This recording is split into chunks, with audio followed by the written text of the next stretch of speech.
Alright. Hello everybody, welcome back to After School Productions. Today I'm going to be reviewing Zodiac, I turned Canadian, directed by David Fincher. I have it on DVD. I should put these on just so people get used to it. I have it right here. Zodiac. It's right next to Doctor Sleep. That might be the next one. I don't know.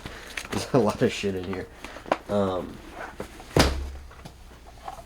it's been on my list for a few years now. I loosely knew the story of the Zodiac killer. Like, I knew the opening scene and the scene at the lake, and that's it. That's all I knew. Like, that's all I knew about the real life stuff. And all I knew about the movie was that the three main actors, Robert Downey Jr., Jake Gyllenhaal, and Mark Ruffalo. So I came in not knowing that much, other than like Zodiac was never found, because that's the thing for it.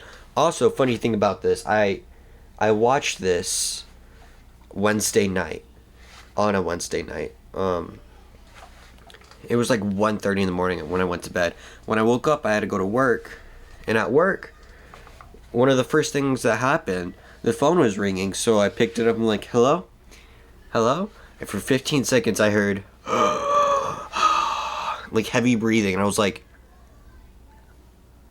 am I gonna die? I did not die. He just wanted us to yell out his name when we delivered the thing. It was still like creepy though. That's my story. Nothing much happened. The person that delivered it used a New York accent for some reason. I'm going to go over my pros and then my cons. If I burp, it's personal. My brothers are loud. Okay. So, I only have 2 pros and 2 cons. I think these reviews are going to be tight and short and sweet. Just to give you an idea on what I'm thinking about. And then you should go watch the movie. So my pros are the suspense in this movie is phenomenal. Okay, even though the case, like, everybody knows it's unsolved, they're still able to add suspense to be like, who could it be? Who is it? I don't really know who it is. I still have to do more of my own research on it, but I don't think it would be the guy they made it out to be. There will be spoilers in this, so go watch Zodiac. I don't think it's the disabled man, the pedophile. I think it could be a much smarter person than that. I don't think that guy is able to make his own language and ciphers and all that. I really think it is somebody else. I have a strong feeling it's the theater owner that had all the reels, but he's never brought up again after that scene. That's a con. I hated that scene because, well, in the moment I liked it, but it was never brought up again, and they never investigated that again. So it was like, what's the point of this being in here if you're never gonna bring it back? So the suspense is, David Fincher is really good at that, like in Seven and Fight Club. He's just very good at directing. He's one of the directors I look up to.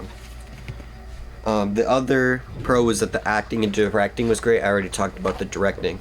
The acting, all 3 of them are Oscar nominees or have won an Oscar. They're pretty great in the roles they play. There's not much to say. I mean, they're all... I think that's one of the cons I put down. No. This is a con, even though I really love this movie. The main character changes throughout. Like, Mark Ruffalo is basically the main character of the first 75%. And then the last 40 minutes were Jake Gyllenhaal. I think if you... I get why, because it's two different sides of the story.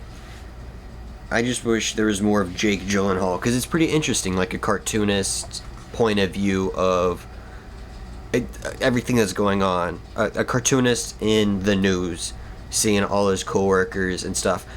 That's pretty interesting, and also seeing the investigation itself was needed. That was the point of the movie. So I wish there's a little bit more on Jake Gyllenhaal, because like his relationship falls apart, and I didn't feel much, because I just didn't. His character wasn't developed enough, so I couldn't feel bad for him. Mark Ruffalo, I felt a little bad for him, because he was like yelled at by his boss and stuff to give it up, and he was mad because he's been spending this entire movie trying to find somebody that wasn't found, because it's incomplete. That was weird. Okay, the pacing is inconsistent. Like, it goes fast and then slow and then fast. Like, it keeps doing that, and the time jumps are a little annoying. Roblox is not that serious. I have no idea why they're screaming. But they're, like, sometimes it's like 2 weeks after, a few hours after, 2 years later. It's like, what? I wish it was better, like at that pacing, like, show, because they look the complete same throughout the entire time, and this is over the course of like 4 years. Now, I look completely different from what I did as a freshman 4 years ago, but you could show a little bit more. I think Robert Downey Jr.'s character is the only one that had any difference from 1969 to 1974. That's all I gotta say about this movie. I highly suggest it. I mean, I just spoiled most of the movie, but most of the movie is real life. I also looked up like consistencies. And they got like the real investigators and stuff for this movie, so I really like that. More biopics should start doing that. Get people that were actually like connected. Like most biopics, they show like all the good in a story and none of the bad. Well, this doesn't make sense because this is a biopic. Well, it kind of is, but it's not like about one person. I'm gonna complain about biopics for a second. Most of them show nearly all the good in a person and then show a tiny bit of bad. Most people are very flawed. I like it when a biopic is able to show a flawed person. I forgot what movie it was last year that had, I think Oppenheimer. That was not last year. But Oppenheimer, he's a very, very, very flawed person. And I love that. Like, you could get inside his brain. The characters are very flawed. Jake Gyllenhaal is a work addict, and so that affects his entire life. See, he's flawed. He's a good parent, but he can be flawed in some ways. And I wish more biopics did that. That was something I didn't like about like any biopic. I gotta think. I watched Bob Marley. I think that's it, but very, like, most people are very flawed, and I wish more. I don't know what I'm talking about now. I give this movie a A-. I hope you all enjoy your day. Bye.